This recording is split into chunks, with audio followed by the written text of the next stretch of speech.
우리 함께 사도신경으로 신앙 고백하시겠습니다. 나는 전능하신 아버지 하나님 천지의 창조주를 믿습니다.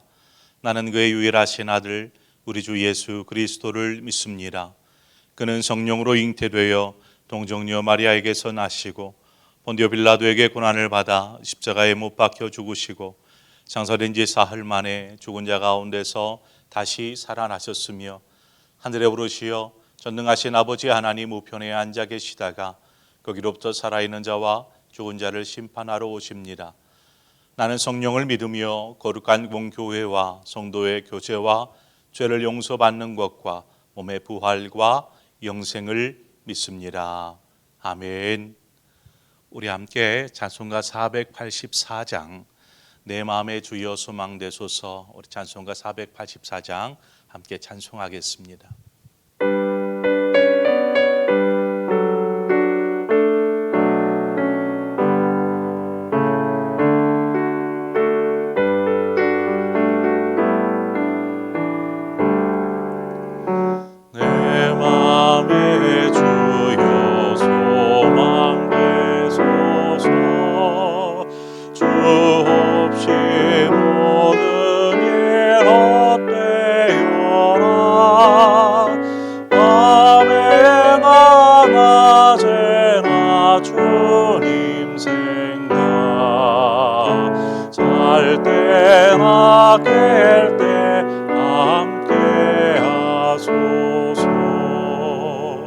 지혜의 주요 말씀으로써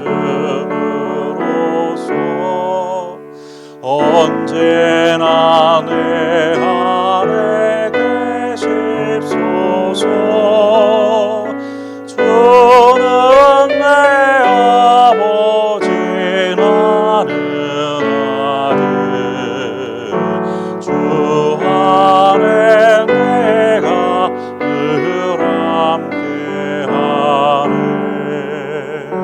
세상의 영광 나 안 보여도 언제나 주님은 나의 기여. 주님만 내 맘에 계시오니 영원한 주님 참귀하셔라. 영원한 주님 내 승리의 주, 하늘의 기쁨을 주옵소서. 어떠한 고난이 닥쳐와도 만유의 주여 소망되소서.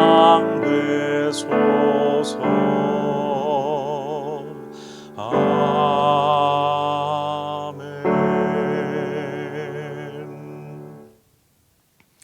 오늘 우리가 함께 살펴볼 하나님 말씀은 로마서 16장 21절 한 절의 말씀입니다.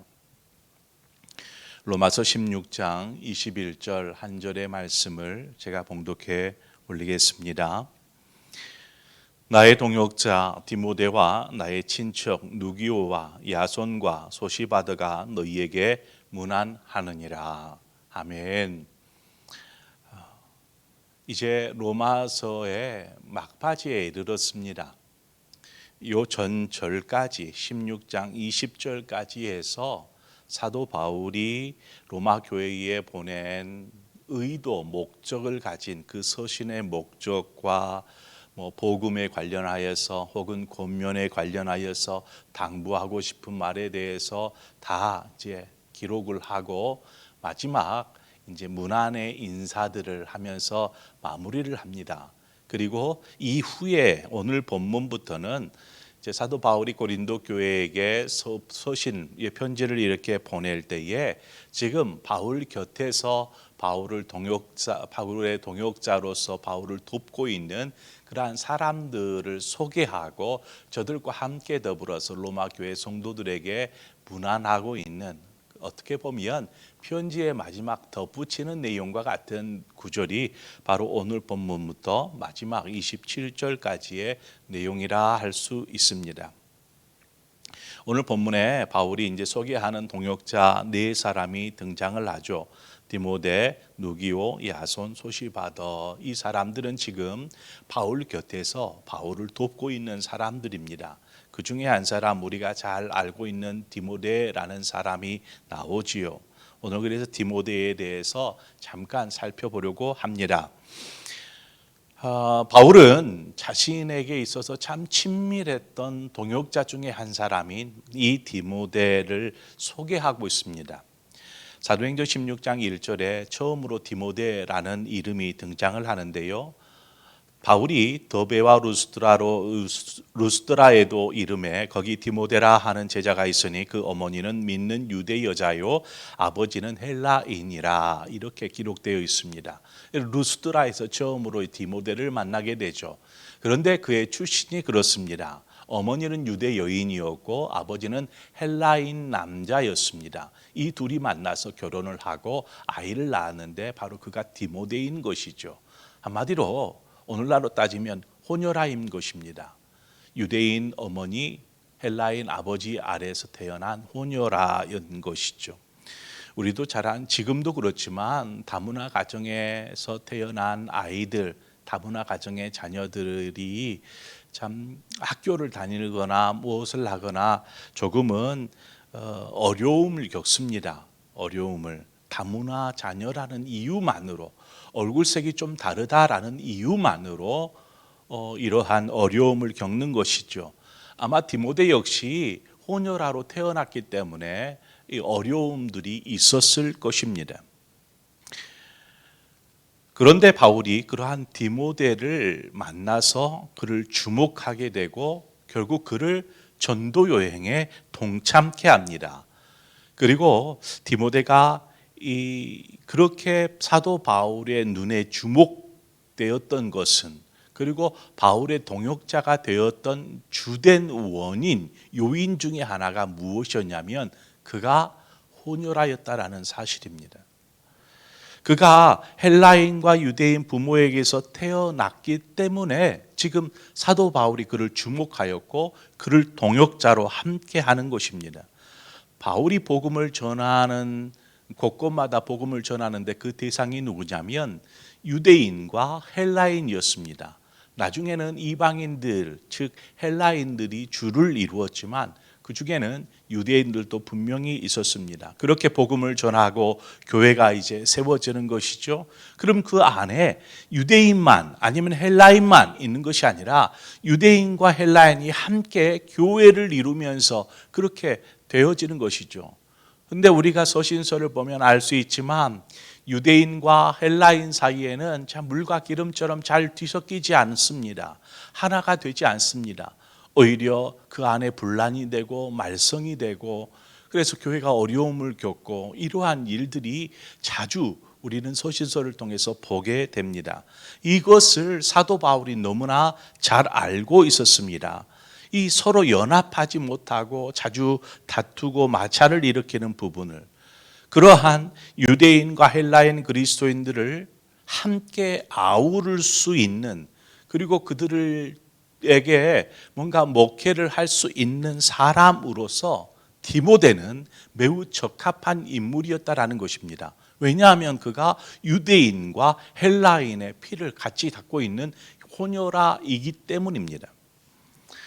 디모데는 자신이 자라오면서 그랬을 거예요. 자신에게 있는 자신이 가진 컴플렉스, 혼혈아, 나는 혼혈아야 라는 컴플렉스 속에서 살았을 것입니다.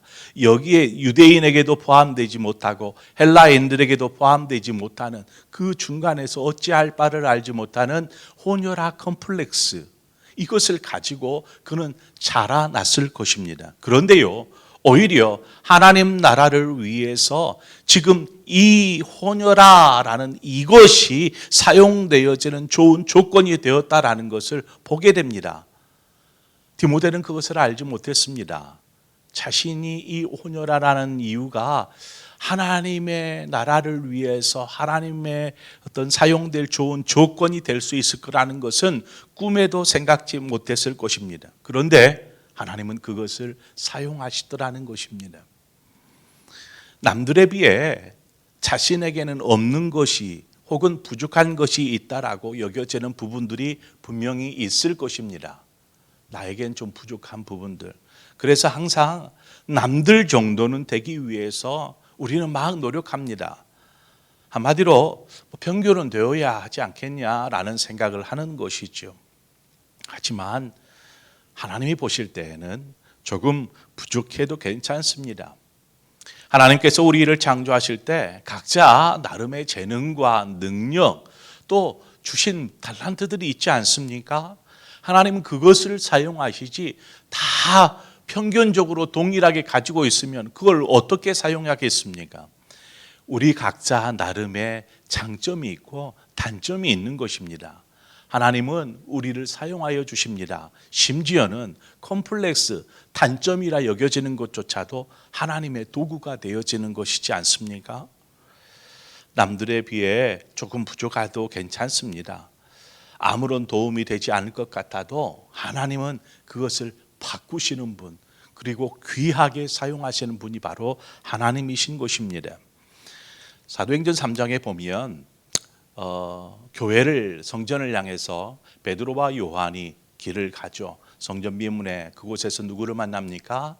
성전 비문에서 어려나면서부터 걷지 못하는 안진뱅이 한 사람, 그 한 사람을 성전 비문 앞에서 만나지 않습니까? 그때 베드로가 은과 금은 내게 없거니와 내게 있는 것을 내게 준 나사렛 예수 그리스도의 이름으로 일어나 걸어라 하면서 그를 손잡아 일으킵니다. 그가 벌떡 일어나죠. 그가 그 자리에서 벌떡 일어납니다. 그의 인생은 그랬습니다. 왜 나는 어렸을 때부터 이렇게 걷지도 못하고 내가 구걸하는 인생, 내가 이러한 인생을 살아야 될까? 어떻게 보면 다른 사람들도 그렇게 판단할지 몰라요. 희망이 없는 인생, 소망이 없는 인생. 그런데요, 그가 베드로를 만나고 요한을 만나고 난 이후에는 변화가 됩니다. 그래서 사도행전 3장 8절 9절에 뛰어서서 걸으며 그들과 함께 성전으로 들어가면서 걷기도 하고 뛰기도 하며 하나님을 찬양하니 모든 백성이 그 걷는 것과 하나님을 찬송함을 보고라고 기록하고 있습니다. 하나님은 이처럼 남들에 비해 못났다 여겨지는 안진뱅이를 사용하셔서 그로 하여금 하나님을 찬송케 하였으며 또한 그로 말미암아 다른 사람들에게 도전이 되게 하고 복음이 흘러가는 그러한 통로로 이 사람을 사용하신 것을 보게 됩니다. 이처럼 하나님의 일하심은 참으로 오묘합니다. 나에게 부족하고 나에게는 없는 것 같아도 이것이 컴플렉스요 단점인 것처럼 여겨질지라도 하나님은 때론 그것을 사용하셔서 하나님의 영광을 위한 도구로 사용되어지게 하더라는 것입니다. 하나님 우리를 사용하시기를 기뻐하십니다. 부족하면 부족한 대로, 문제가 있으면 문제가 있는 대로 사용하시더라는 것입니다. 하나님이 사용하실 때에는요, 하나님께서 디모데를 오늘 본문에 보니까 디모데를 사용하셨는데 그를 사용하신 데는 또 다른 하나의 조건이 있었습니다. 그 조건이 무엇이었는가? 하나님이 사용하시는 데에는 어떠한 조건이 있었냐면 그는 이 믿음의 부모의 밑에서 자랐습니다. 그러니까 선한 영향, 믿음의 영향력을 받고 자랐죠. 그래서 바울이 2차 전도 여행을 갈 때 이 루스드라에서 디모데를 만나는데 그리고 그 디모데와 함께 가는데 교회들로부터 어떠한 이야기를 듣냐면 믿음이 좋은 청년, 성실한 청년, 칭찬을 받을 만한 청년, 바로 디모데에 대한 소문을 듣게 됩니다. 디모데는 바로 그러한 사람이었습니다. 사람들로부터 칭찬을 받는 청년이었다라는 것입니다. 많은 교회들로부터. 그 말은 디모데의 됨됨이가 여기서 드러나는 것이죠. 바울은 그것을 본 것입니다. 단지 그가 혼혈아이기 때문에 대다 사용한 것이 아니고 그에게 놀라운 됨됨이, 사람의 됨됨이가 있었다라는 사실입니다. 하나님께서 사용하는 사람의 조건은 어떻게 보면 그 사람의 됨됨이에 있습니다. 아무리 조건을 가진들 됨됨이가 안 되면 오히려 문제와 말썽이 됩니다. 부족하더라도 그가 사람들에게 칭찬을 받을 수 있을 만한 사람, 덕이 되는 사람, 주변 사람들에게 해를 끼치고 다니는 사람을 동역자로 세울 수는 없지 않습니까? 사람들에게 덕이 될 수 있는, 귀감이 될 수 있는, 칭찬을 받을 만한 사람, 그러한 사람을 데려다가 함께 하나님 나라의 동역자로 삼았던 것처럼 바로 디모데가 그러한 사람이었다라는 것입니다. 하나님이 사용하는 사람은 부족해도 괜찮아요. 조금 없어도 괜찮아요. 남들에 비해서 컴플렉스나 단점이 많아도 괜찮아요. 그 사람의 됨됨이가 어떠냐에 달려 있습니다. 무엇보다도 하나님을 향한 신실한 믿음에 있더라는 것입니다. 그 믿음을 사도 바울이 보았던 것이고 그를 데려다가 하나님 나라의 도구로 사용하는 것을 보게 됩니다. 그래서 젊은 청년이었던 디모데가 당시 초대교회에 큰 족적을 남기는 그러한 위대한 하나님 나라의 일꾼으로 사용되어지는 것을 보게 됩니다. 우리의 삶의 모습들을 좀 보죠. 부족해서 평균을 맞추기 위해서 열심히 달리지 않습니까? 그 정도는 되어야지. 그렇지 않습니다. 하나님께서는 그 나름대로 귀하게 사용하여 주실 것입니다.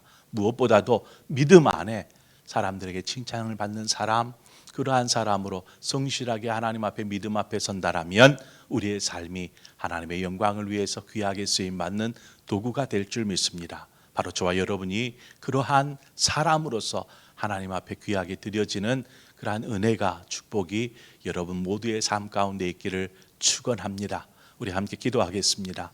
좋으신 아버지 하나님, 은혜를 감사합니다.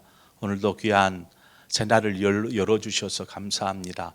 하루를 시작하면서 때로는 기쁨도 소망도 평안도 없을 수도 있지만 하나님, 우리의 마음 가운데 예수 그리스도로 인한 소망과 평안과 기쁨을 허락하여 주셔서 오늘을 힘있게 또 시작하게 하여 주시옵소서. 무엇보다도 하나님, 우리를 하나님 나라의 도구로, 하나님 나라의 영광된 도구로 사용하여 주시기를 원합니다. 그러기 위해서 우리가 믿음 안에 서게 하시고 또 우리 스스로 참 성실하고 신실한 믿음 안에 서서 하나님의 귀하게 쓰임받는 도구가 되는 우리 상봉의 모든 성도들 되게 하여 주시옵소서.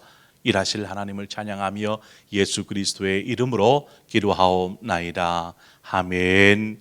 하늘에 계신 우리 아버지, 아버지의 이름을 거룩하게 하시며 아버지의 나라가 오게 하시며 아버지의 뜻이 하늘에서와 같이 땅에서도 이루어지게 하소서.